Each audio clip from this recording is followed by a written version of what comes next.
My hair!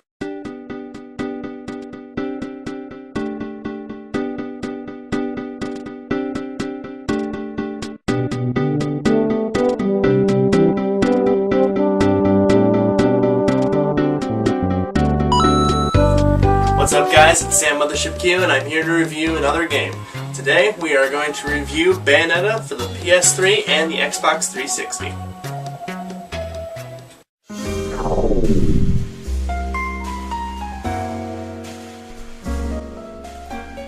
Bayonetta is a third-person action game for the PlayStation 3 and the Xbox 360.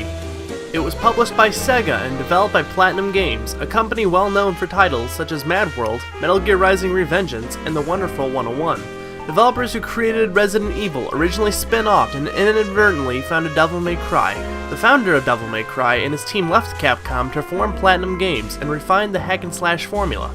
Bayonetta was released in Japan in October of 2009, and in North America and Europe in January 2010.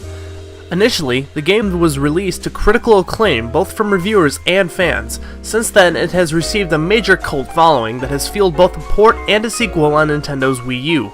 Large followings have also spawned an anime film based on the game that remains exclusive to Japan and critically acclaimed as well. Based on all the positive reception, this game's IP isn't even close to being completely spent. But what is it that makes this original so good in the first place?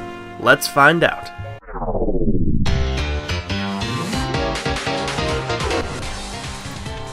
The creators of Bayonetta were former members of a team at Capcom who worked on Devil May Cry. When the game was being made, they wanted to create a completely original IP from scratch, and what they came up with was truly unique. In this game, you play as, you guessed it, Bayonetta, a witch who was found sealed at the bottom of a lake 20 years ago and has suffered from memory loss.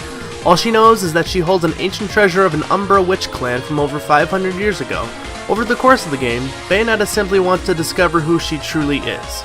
Since her awakening, she has had to fight angels of Paradiso, also known as this game's heaven, who want her dead because she is, disturbing the balance in the universe or something? Alright, I'm gonna make one thing straight here. Bayonetta is one hell of a complicated game in terms of its backstory and lore, but this is the farthest thing possible from being a bad thing. In fact, the lore is one of the game's greatest strengths, allowing for some incredible enemy, boss, and level design. If I don't go into too much depth on the lore during this review, it's simply because there's just too much of it and I wouldn't be doing it justice trying to explain it to you poorly. In fact, I wouldn't doubt it if I screwed up some of the information I've presented for you already. With that being said, let's move on. The game sets Bayonetta in present time as she travels to Vigrid in Europe to discover the truth about her past. In the first half hour of playing, you begin to understand that you play as one badass of a witch who kicks ass with one hell of a nice ass. This game is pure action as you traverse through levels and battle all sorts of angelic, demon-like enemies. The gameplay is similar to that of Devil May Cry, Shinobi, and Metal Gear Rising: Revengeance, the latter actually being made by the same developer. For an action game, Bayonetta flows perfectly in combat through its chaining and combo system. Your moveset is incredibly diverse as long as you're willing to perfect a practice hand.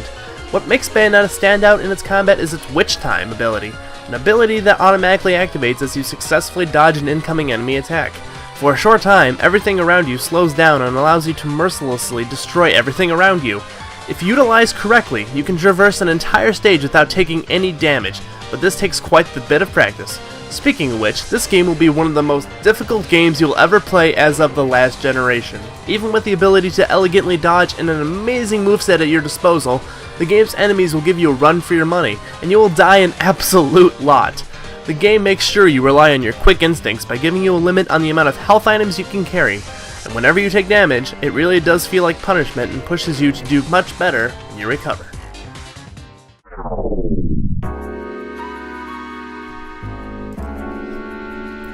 Bayonetta is a shining example of Japanese-style games entering the mainstream in America, and of course, by Japanese-style games, I mean completely over-the-top style games.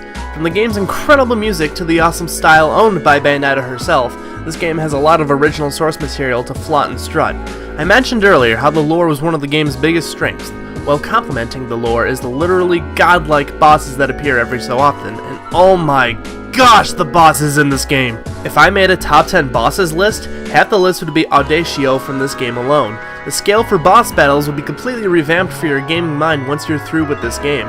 Hell, your entire opinion on action games will be revamped after this game. Bayonetta not only set the standard for modern games as an art form for me, it set the bar for whatever comes out next in the future. With Bayonetta 2 just a few months away from being released, I could not be more excited. On top of that, just the actual thought I'll own the original game on my Wii U console has me absolutely stoked. Oh, and by the way, the PS3 version of Bayonetta is sorta a piece of glitchy shit.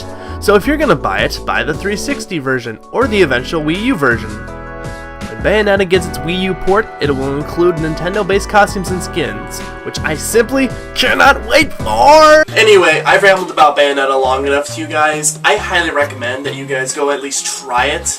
If it's not for you, it's not for you. It's a little bit over the top, but it's still an amazing experience. And I give Bayonetta a 9.9 out of 10. This is the closest to a 10 I've ever given a game, ever. Really anything, a 10. You know, generalities. Nothing really deserves a 10. Except, you know, probably Bayonetta's ass. Nice ass. Aside from that, I swear to God, nothing else is a 10 or above. You know, because above 10, that's a thing.